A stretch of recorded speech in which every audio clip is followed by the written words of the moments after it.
break from Discovery.com. In Montana, to the rubble of one of the world's worst earthquakes. They are the helicopter pilots, the cameramen, and rescue teams who fly straight into the front lines of danger to help save lives. From a massive tornado packing the highest winds ever recorded to the dramatic rescue of 8 people lost in a frozen sea. Join the men and women who put their lives on the line to help those at risk below.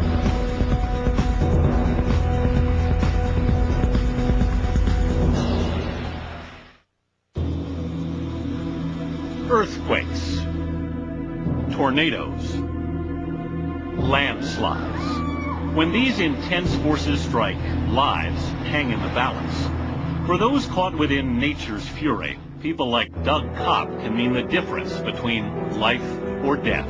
What I want to do is I want to go and see where the damage is from the air. Doug Kopp is rescue chief of American Rescue Team International. That's a good one there. Ask him where that is and make a note of where that is. He's considered one of the leading search and rescue experts in the world. Over the past 16 years, from landslides in Peru to the horror of the World Trade Center in New York City, Kopp has been on the scene, helping to save lives. The nature of Doug's work leads him into extremely high-risk environments. He enters places that most people are desperately trying to get away from. I just figure it's the right thing to do for me to help people if I can, and I have certain skills that can help them. From a helicopter, Kopp is able to identify those collapsed buildings in which people may still be alive. That's a good one. Lots of live people in that. On August 17th, 1999, Doug's vast experience was put to the test when a 7.8 earthquake struck the northwestern region of Turkey. Doug and his team arrived just hours after the quake. Maybe I come with you, okay? Okay. They journeyed to the epicenter, the sprawling port city of Izmit. What they found was utter devastation and chaos.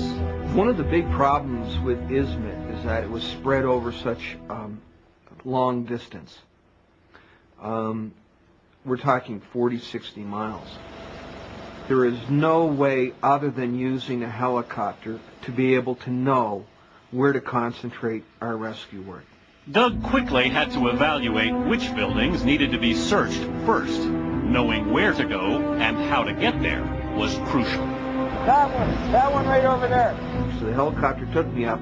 I inspected the area. I looked at the buildings. I can tell, even from a helicopter, I can just glance at a building, and I can tell you where the live and dead people are, or whether we should work at that building as compared to this other building. From the air, Doug knows exactly what to look for. It's really common sense. If it happens in the middle of the afternoon, you want to concentrate on the office buildings rather than the apartment buildings. If it happens in the evening, you want to concentrate on the living quarters in the apartment buildings, right? And if it happens in the middle of the night, you want to go to where the bedrooms are. The Izmit earthquake struck shortly after 3 o'clock in the morning. Doug and his team went straight to the apartment buildings. The ideal building that I'm looking for is one that I know that it had a lot of people in it when it happened, when it collapsed.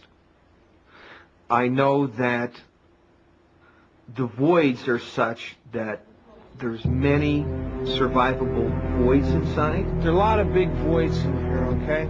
So if they can somehow get down inside in there, there's good chances. Voids are pockets of space created when ceilings and walls don't completely collapse and rest against each other. Doug refers to them as triangles of life, and it's his job to locate them amidst the debris. Has this been thoroughly searched down in here? Because I'll go down.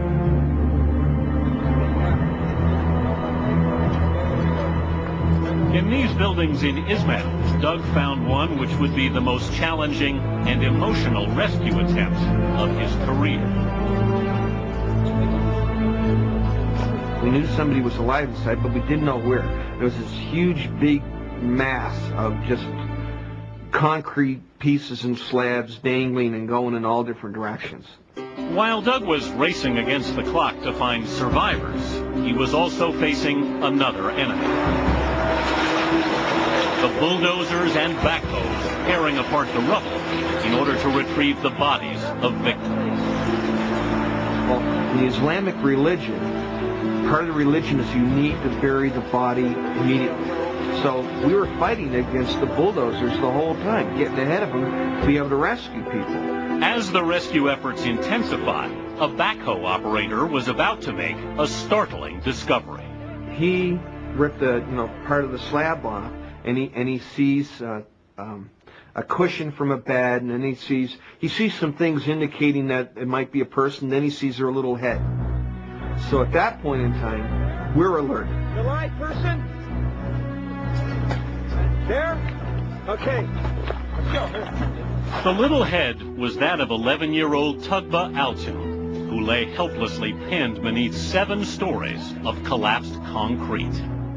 I gulped, and my eyes must have bulged, and I said to myself, oh my God, that's impossible. She only had a 1/16 of an inch clearance between this slab and her entire torso. It was extremely complicated, extremely dangerous.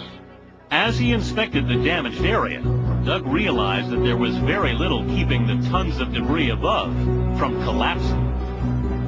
Then we need a second line here. Second line. Okay, we need some more people to come down here. Okay.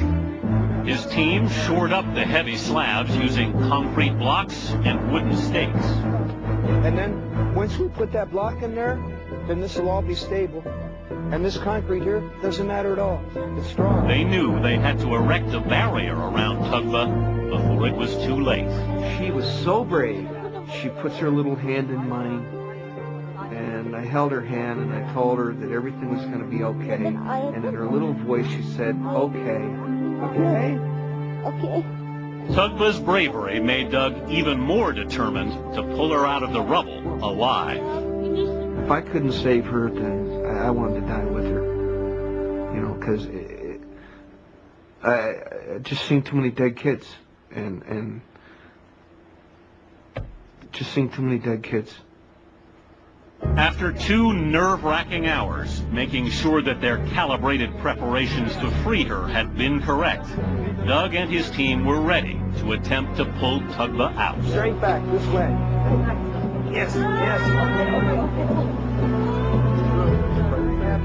He's holding my hand. Oh, we're going to have her on real soon. Here, come on.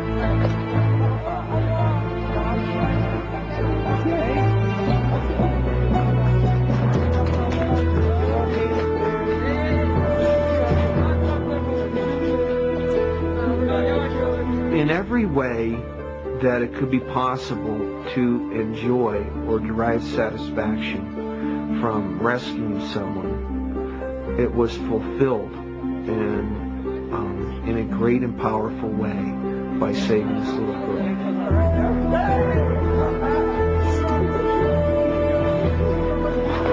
Let's go get another one, huh? Let's go get another one! Because he was able to survey the entire scene from above, Doug's team was able to save 258 people in Izmat. Tell them we're right.